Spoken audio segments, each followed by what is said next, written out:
بخشمینه و گیا به اما گیا سلاف دکن حجی که دنگی ما بیس بیسه و گل و تله باقی رمزینه وای واره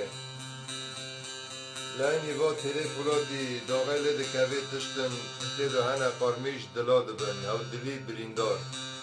او دلی بریندار دوستی که میل غریب و غربت هیا دیاره غریب و غربت باجاره آلمانیا همسلام دکن که کیم رشید بگنده ترنده لانی ابتلا داغه دبیم قرمش دلا دبه هر کس خسته خوشه وقتینه که کیم رشید جیبری جاجه وقتینه بخشمینه و به تاریخ جی 25 دها 25 دها 1023 بخشمینه و به مقامه دیمانه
شهاد بدن قدنا نجو ديمانة سريعة جدا يتلم جعلوا جانا ديمانة